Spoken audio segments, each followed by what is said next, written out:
Bonjour, dans cette vidéo, on va voir la correction de 3 exercices qui portent sur le chapitre des vecteurs pour la classe de seconde. Alors attention, pas question de coordonnées dans cette vidéo. Par contre, 3 petits exercices très intéressants avec des raisonnements à l'intérieur de triangles, de parallélogrammes à l'aide des vecteurs. On y va. Alors, dans ce premier exercice, on nous demandait, à l'aide de la figure ci-contre, recopier et compléter par la lettre ou le vecteur qui convient chacune des égalités qui est ici. On passe sur GeoGebra. Donc, dans cet exercice, il faut que je trouve la lettre qui vient à la place des 3 petits points. Donc, il faut que je trouve le vecteur qui a pour origine G et qui est égal au vecteur AF plus le vecteur FG. Donc déjà, c'est bien de repérer le vecteur AF, puisqu'il va nous servir sur le graphique. Le vecteur AF, c'est le vecteur rouge qui se trouve ici. Ce vecteur AF, alors je peux aussi repérer quel est le vecteur FG. Le vecteur FG, c'est le vecteur bleu qui est ici. Et donc, il va falloir que j'applique la translation de vecteur AF et la translation de vecteur FG au point G, puisqu'ici, mon vecteur a pour origine G. Donc, je veux savoir quelle va être l'image du point G, c'est-à-dire le point qui vient se mettre ici, par la translation de vecteur AF plus FG. Donc, le vecteur rouge et le vecteur bleu, je vais les recopier ici, donner leur représentant partant du point G. Donc, le vecteur rouge, si à G, j'applique la translation de vecteur AF, j'arrive en ce point ici. Et ensuite, si j'applique la translation de vecteur FG à ce point, c'est-à-dire la translation de vecteur bleu, eh bien, je vais arriver en J. Donc, finalement, lorsque je pars de G et que j'applique deux translations successives, la translation de vecteur AF et la translation de vecteur FG, eh bien, je pars de G, j'applique d'abord la translation de vecteur AF, j'arrive en ce point, puis la translation de vecteur FG, j'arrive finalement en J. Donc, la réponse à ma question, c'est que le vecteur AF plus le vecteur FG est égal au vecteur GJ, le vecteur qui est en violet sur ma figure ici. Alors, pour la question suivante, on cherche désormais quel est le représentant du vecteur GD plus HF qui a pour origine le point I. C'est-à-dire, quelle est l'image du point I quand on fait successivement deux translations, la translation de vecteur GD, puis la translation de vecteur HF. Donc déjà, ce qui est bien, c'est de repérer qui est le vecteur GD. Ensuite, ce vecteur GD, eh bien, on le représente ici d'origine I. Donc si on applique à I la translation de vecteur rouge du vecteur GD qui est là, eh bien, son image à I, c'est le point H. Ensuite, on va appliquer la translation de vecteur HF. Et donc, la translation de vecteur HF nous translate le point H au point F. Donc, finalement, le point I, quand on enchaîne une translation de vecteur IH avec une translation de vecteur HF, eh bien, cela nous donne le vecteur violet ici, IF. Donc, le point qu'on recherchait dans cette question, c'était le point F. On passe à la suivante. Dans cette troisième question, eh bien, on fait exactement la même chose. Donc, on cherche l'extrémité du vecteur d'origine B qui serait égal au vecteur BF plus le vecteur BC. Autrement dit, on cherche l'image du point B par la succession de translations, d'abord la translation de vecteur BF, puis la translation de vecteur BC. Donc, dans un premier temps, on va regarder ce que c'est que BF. BF est le vecteur rouge. Ça tombe bien ici, vous voyez, on cherchait le représentant qui a pour origine le point B. Donc, finalement, on part de B, on applique le vecteur BF, c'est-à-dire on applique la translation de vecteur BF, et bien, on arrive au point F. Ensuite, il faut enchaîner avec la translation de vecteur BC. Alors, le vecteur BC, c'est celui que je vous ai mis en bleu ici. Donc, on va tracer son représentant d'origine F, qui n'est autre que le vecteur, en fait, FG.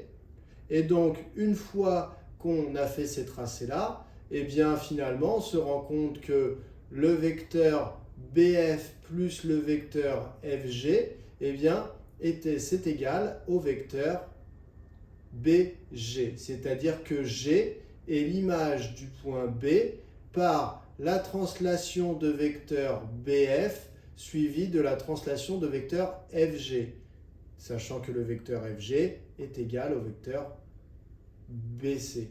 Donc finalement, le vecteur BF plus le vecteur BC est égal au vecteur BG.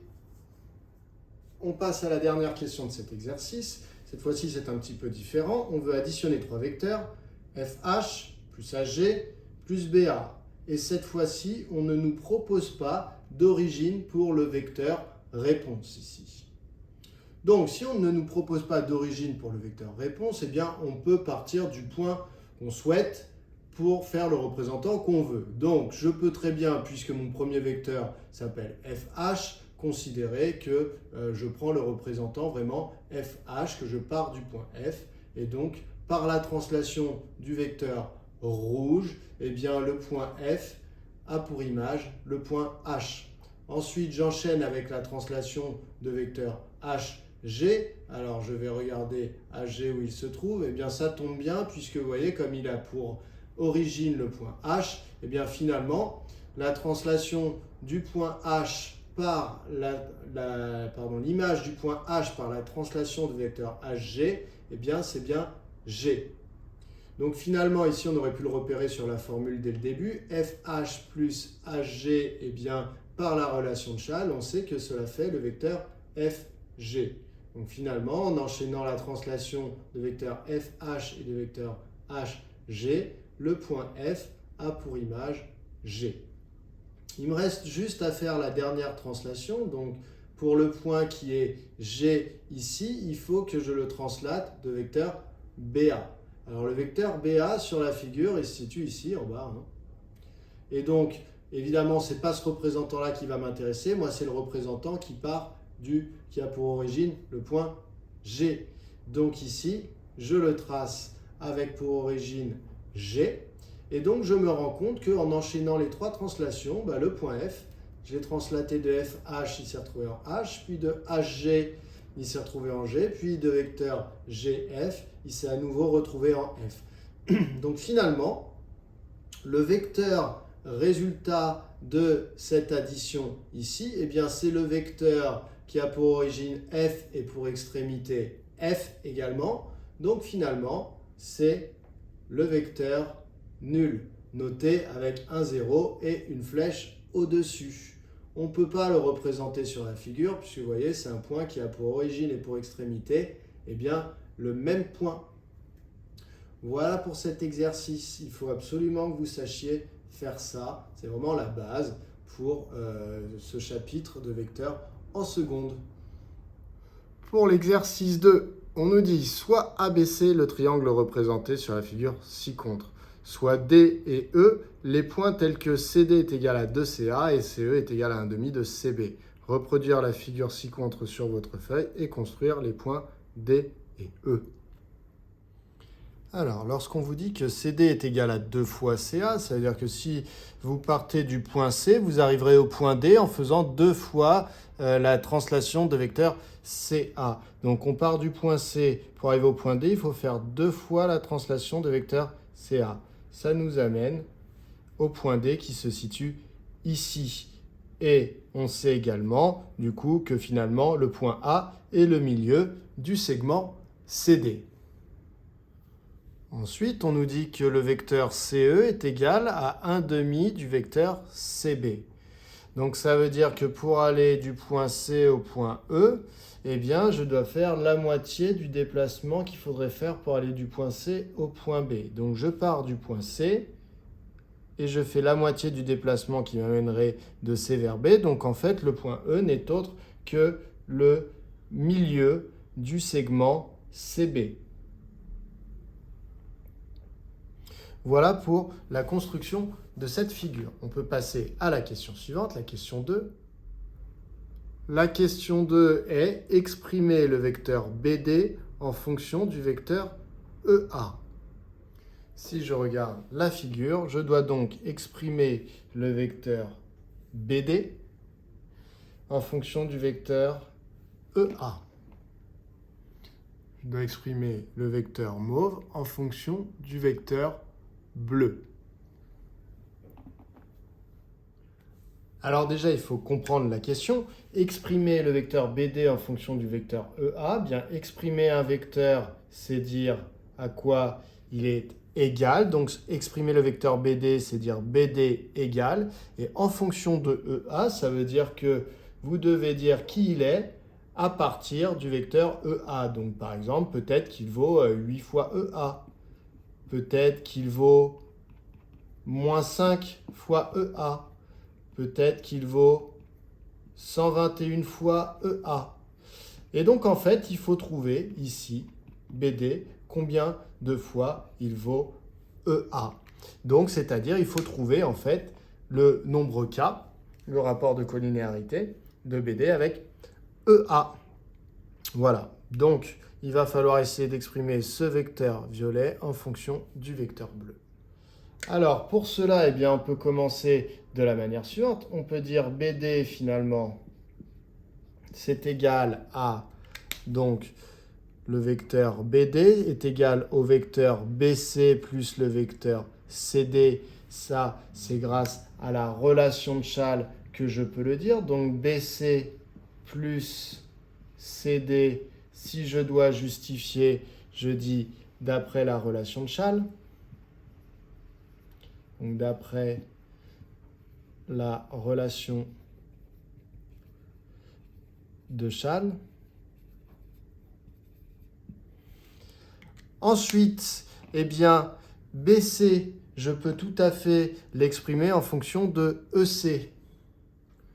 En effet, BC est égal à 2 fois le vecteur EC, puisque E est le milieu de BC. Donc, c'est 2 fois le vecteur EC plus le vecteur CD. Le vecteur CD, lui, il est égal à 2 fois le vecteur CA, puisque A est le milieu de CD. Donc, 2 fois le vecteur CA. Donc, si je dois justifier cela, que BC est égal à 2 fois EC et que CD est égal à 2 fois CA, eh bien, je peux dire car E est le milieu de BC et A est le milieu de CD. Pourquoi? Eh bien parce que ces relations vectorielles ici sont caractéristiques du fait que E est le milieu de BC et que A est le milieu de CD. À partir de là, eh bien je peux factoriser par 2. Cela me donne 2 fois le vecteur EC plus CA. Et là, j'obtiens la somme de 2 vecteurs dont l'extrémité du premier est l'origine du deuxième. Je peux donc effectuer, alors ça se voit sur le graphique ici, le vecteur EC plus le vecteur CA, c'est bien égal au vecteur EA, le fameux vecteur bleu.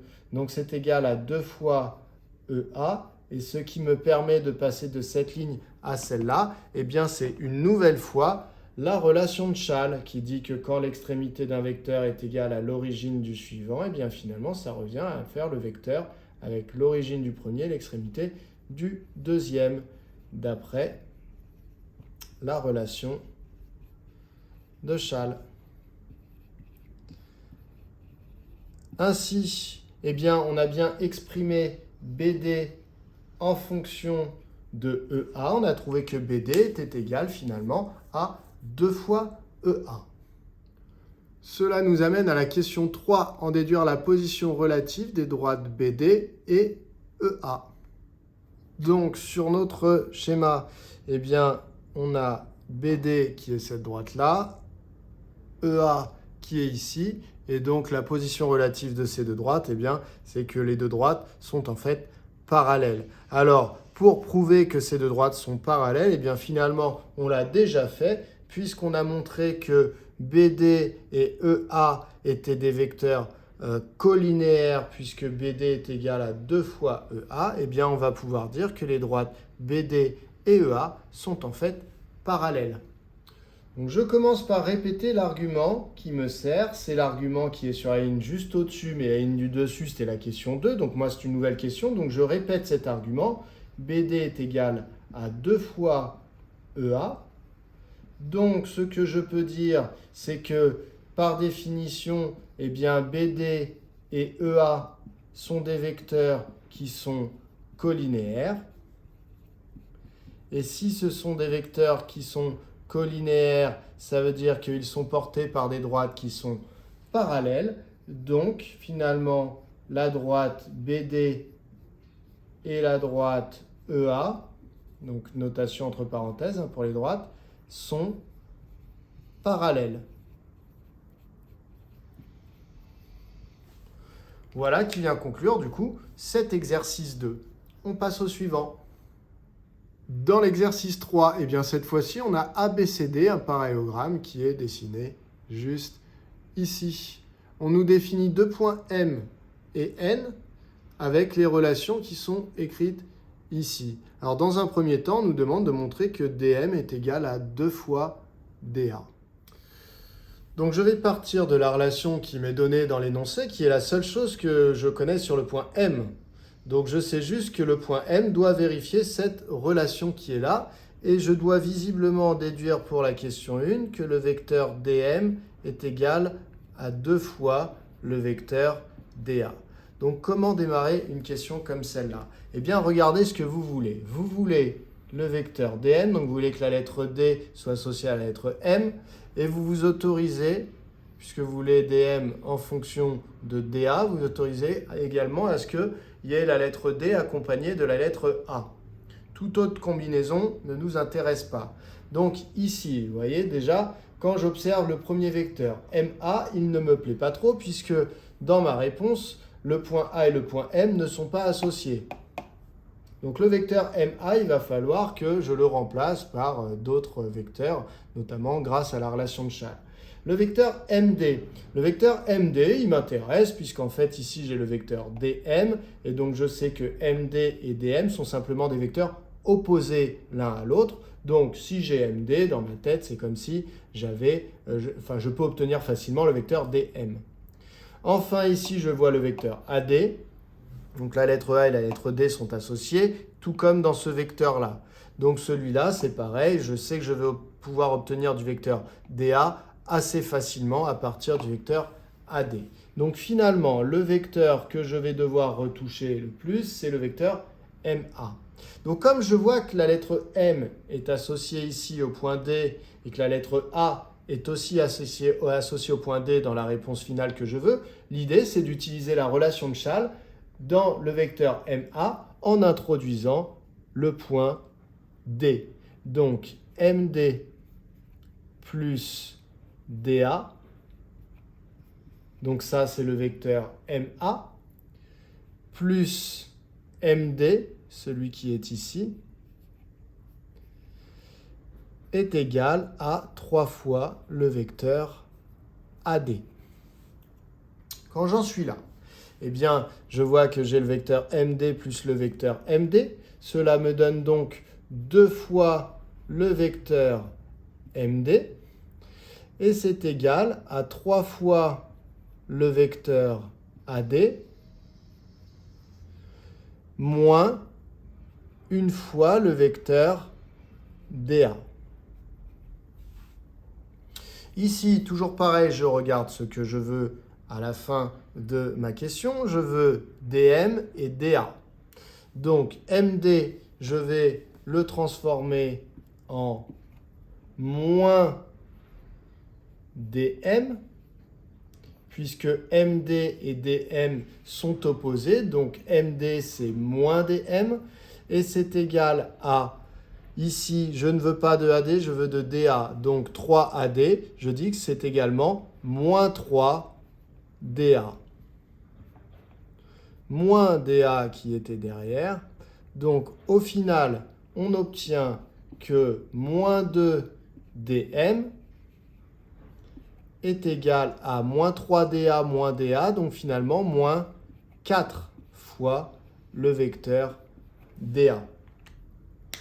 Et pour arriver à la réponse que je veux, je dois isoler le vecteur dm. Je vais donc diviser ici par moins 2. J'obtiens donc que le vecteur dm est en fait égal à moins 4 divisé par moins 2 fois le vecteur dA.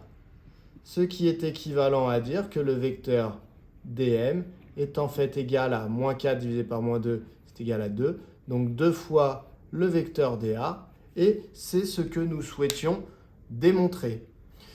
Ici, vous pouvez préciser, si vous le souhaitez, que MA est égal à MD plus DA d'après la relation de Chasles. Voilà pour cette question 1. La question 2 de cet exercice, c'est de montrer que dN est égal à 2 fois dC. Donc, dN, la seule chose que je connaisse sur le point N, c'est que NC est égal à CD. Donc, c'est certainement de cette relation que je vais chercher à partir de NC égale CD. Donc, je vais partir de NC égale CD et je veux arriver à la fin à dN égale 2 DC. Donc, ça veut dire, toujours pareil, j'observe d'où je pars, là où je veux arriver. Moi, je veux arriver à la lettre N associée à le point N associé au point D. Ce n'est pas le cas pour l'instant. Pour l'instant, le point N il est associé au point C. Donc ça ne me va pas. Il va falloir que je modifie ce vecteur. Et ensuite, la lettre D et la lettre C, donc le point D et le point C, sont associés, ce qui est le cas dans ce vecteur-là. Donc ce vecteur-là, très facilement, je sais que c'est l'opposé de DC, donc je vais pouvoir m'en sortir. En revanche, eh bien, c'est pour le vecteur NC, il va falloir que je le modifie parce que le point N n'est pas associé au point C dans la réponse que je veux. Donc finalement, je vais utiliser la relation de Chasles pour dire que le vecteur NC est en fait égal au vecteur N. Alors là, je vois que N est associé au point D, donc je vais dire que c'est le vecteur ND plus le vecteur DC. C'est comme ça que je décide de qui j'introduis dans la relation de Chasles. C'est en observant la réponse finale que je veux. Le N étant associé au D, ça me vient à l'idée d'introduire le point D. Donc ND plus DC, c'est NC d'après la relation de Chasles. Et donc c'est égal au vecteur CD. À partir de là, eh bien, je me rends compte qu'ici, moi je veux DN et pas ND. Mais je sais que ND, c'est moins DN. Donc, moins DN est égal à CD. Et je vais retirer DC de ce côté, donc je vais le retirer aussi ici. Donc, moins DC. Cela est équivalent du coup à dire que moins DN est égal à... Alors ici, on a CD et DC. Moi, celui que je veux, c'est DC. Donc, CD, je vais le transformer en moins DC. Donc, moins DC, moins DC. Cela me donne que moins DN est en fait égal à moins 2 fois le vecteur DC. Et donc, je me rends compte que je vais arriver à ce que je voulais. C'est juste qu'ici, j'ai des moins. Eh bien, si moins dn vaut moins 2 dc, je peux multiplier toute mon égalité par moins 1. Ça va me donner que dn est égal à 2 fois dc. Donc, toujours pareil, étape importante, la première ici, je peux écrire d'après la relation de Chasles. Donc, dn est égal à 2 fois dc, c'est ce qu'on voulait. Dans la question 3, on nous disait reproduire la figure ci-contre sur votre feuille et construire les points M et N. Alors, dans un premier temps, pour placer le point M, je vais utiliser ce que j'ai démontré dans la première question, que le vecteur dm était égal à 2 fois le vecteur dA. Donc, quand je pars du point D pour arriver au point M, il faut que je fasse 2 fois le déplacement dA. Donc, je pars du point D, je fais 2 fois le déplacement dA. Ça m'amène au point qui se situe ici. C'est donc le point M. Et donc, cette relation nous indique également, peut-être qu'on en aura besoin, que finalement, le point A est le milieu du segment AD. On passe au deuxième point. Donc, dans cette question, eh bien, je vais utiliser pour placer le point n, je vais utiliser ce que j'ai démontré dans la question 2. Le fait que le vecteur dn était égal à 2 fois le vecteur dc. Ce qui veut dire que pour aller du point D au point N, il faut que je fasse 2 fois le déplacement qui m'aurait amené de D vers C. Donc je pars de D, pour aller au point N, je dois faire 2 fois le déplacement qui m'aurait amené simplement de D vers C. J'obtiens donc le point N qui se situe ici. Et si je fais la construction en entier, je me rends même compte que cette relation veut dire que C est le milieu du segment DN. On me demande dans la question 4 de montrer que B est le milieu du segment MN. Alors si je regarde sur la figure, eh bien ça a bien l'air d'être le cas. B semble bien être le milieu du segment MN. Donc maintenant il va falloir le démontrer proprement à l'aide des vecteurs. Alors pour démontrer que le point B est le milieu du segment MN, il y a plein de méthodes. Donc, vous pouvez démontrer par exemple que le vecteur Mn est égal, donc le vecteur Mn est égal à 2 fois le vecteur Mb. Alors, vous pouvez dire aussi que le vecteur Mn est égal à 2 fois le vecteur Bn. Vous pouvez faire dans l'autre sens, Mn est égal à 2 fois Nb, ou Nm est égal à 2 fois Bm. Vous pouvez aussi démontrer que le vecteur Mb est égal au vecteur Bn. Mb égale Bn. Vous pouvez aussi démontrer que quand vous additionnez le vecteur Bm avec le vecteur Bn, eh bien c'est égal au vecteur nul. Donc que le vecteur Bm plus le vecteur Bn est égal au vecteur nul. Donc voilà, on peut démontrer de plein de manières différentes que le point B est le milieu du segment Mn. Donc à vous de choisir celle que vous préférez. Moi je vais en faire une. Ce n'est pas forcément celle que vous avez faite, mais cette méthode a le mérite d'exister. Alors la première chose à remarquer sur notre figure, c'est que le quadrilatère ABCD est un parallélogramme. Donc, dans un parallélogramme, il y a des vecteurs qui sont égaux. Alors par exemple, ici, le quadrilatère, le parallélogramme s'appelant ABCD, on peut dire par exemple que le vecteur AD est égal au vecteur BC, et que le vecteur AB est égal au vecteur DC. Donc voilà, donc ça c'est un premier point. Maintenant, je vais ici regarder ce que vaut le vecteur MB et je vais essayer de montrer que MB est égal au vecteur BN. Alors je vais partir de la manière suivante, je vais dire, voilà, le vecteur MB est en fait égal, d'après la relation de Chasles, au vecteur. Donc le vecteur MB est égal au vecteur MA plus AB. MA plus AB. Ensuite, je vais pouvoir utiliser le fait que A est le milieu du segment MD pour dire qu'en fait le vecteur MA est égal au vecteur AD. Je vais donc dire que MA est égal à AD. Et je vais recopier le plus AB